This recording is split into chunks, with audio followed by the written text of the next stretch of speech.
Hey guys, it's Skybird here, and today I want to go ahead and chat about, well, experimentation when it comes to making different types of silicone molds and why do it. Before we get into any of that though, I wanted to say that if you guys are enjoying the content on the channel, just go ahead and make sure that you're subscribed now. It really helps out. We have been growing steadily, but if everybody that had seen our videos last month had subscribed, we'd have nearly 10,000 subscribers, and that's pretty cool. So hopefully we can get there at some point in the future. Let's get on into it. So if you guys have been following my process and my progress over the past couple of weeks, you'll know that I started casting pieces specifically in a type of silicone mold called a cut mold. Now, cut molds in and of themselves are a very popular type of mold when it comes to resin casting and casting just in general. And they are essentially, if someone is not using a two-part mold, oftentimes they are using a cut mold. Each of these types of molds has their advantages, but the main reason that I had settled on the cut mold was more of an experiment than anything. In most cases, you actually wouldn't use a cut mold for something with thin walls because it can trap air, and there's a lot of surface tension to come to battle against, if you will, for the resin to actually get down into this and fill the item, the void, completely. And so I've been able to kind of get past that by making sure that I'm using a resin with low viscosity that degasses quite easily so the bubbles will rise out of it without too many issues. So this mold has proven fairly successful for me, but you can see that one pretty major issue with this type of mold is it's quite large, which not only means that it takes up a lot of silicone to make a piece like this, and that's quite expensive, but also it takes up a lot of mold in a pressure pot or just around your workspace in general.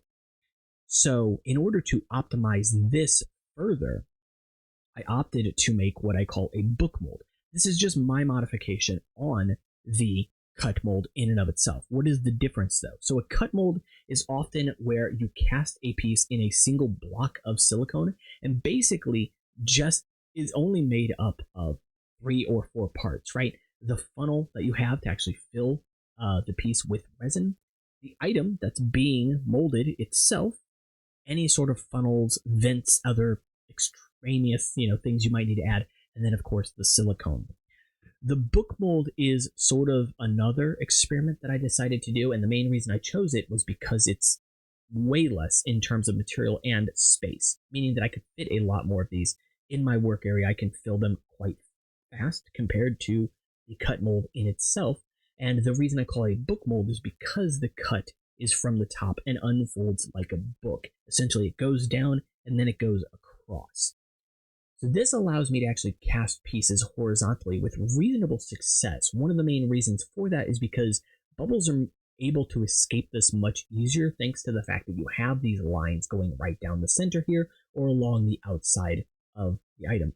It does, however, present a handful of problems, especially when you want to create a clean cast, in that when you have a line going directly down the center of the item, then you are going to be left with a parting line there oftentimes, and flashing, etc. Things you need to clean that are now in pretty tight quarters.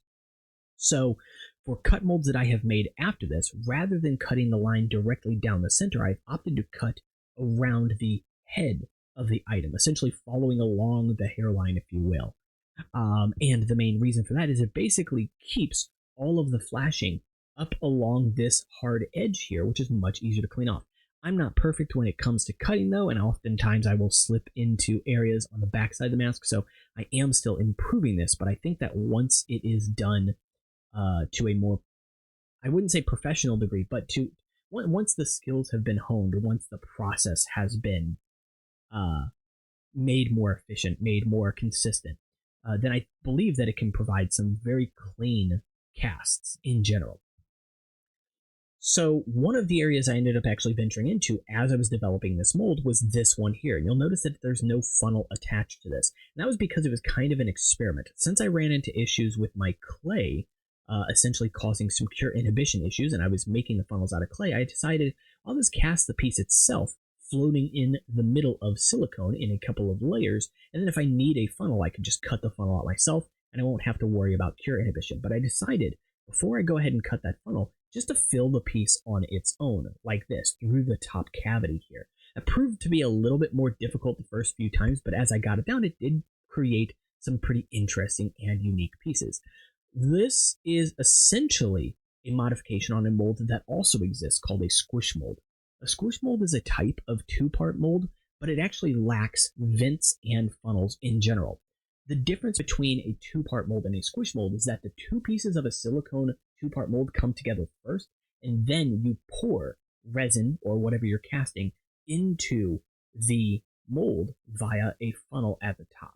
Whereas with a squish mold, instead of those two pieces of silicone coming together, you first fill one with a small amount of resin, and then you put the second piece inside of it. That essentially squishes the resin and forces it into all of the cavities, and then air comes out of the areas where the two parts are squished together. Essentially, it's like a ball and socket, if you will, right? As the socket goes in, it pushes whatever's in there out, and then that is squeezed out of wherever the two parts meet, right? And so that is the next method that I want to try. I do see some issues with it, however, and the issues are mostly related to art.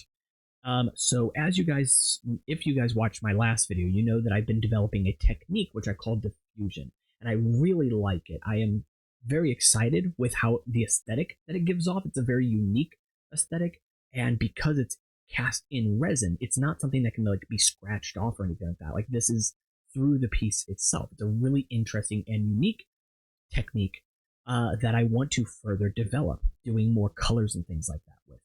But that said, with something like a squish mold or even perhaps a two-part mold, it's a much harder technique to do because with a squish mold specifically, when you push the two pieces together, you're basically going to force two things together that may not always want to go together, and you're going to do so in a way that is essentially random, right? So whereas this comes out relatively patterned, you can see there's a little bit of a stripe going up the side, little areas above the eyes that are a little lighter, off the side corners of the eyes, and there's a consistent pattern that is mirrored here. That is not going to be as easily possible with something like a squish mold. I think that a two-part mold will handle that better, but I don't know if that's going to handle the job as well as something like my book mold. So I think I will continue to experiment with all three types going forward to see sort of what benefits, what perks, and what drawbacks do each type have. As I continue to hone my skills in extracting the piece from the silicone, I expect that the book mold will become a cleaner design overall in terms of the cuts and everything that are involved.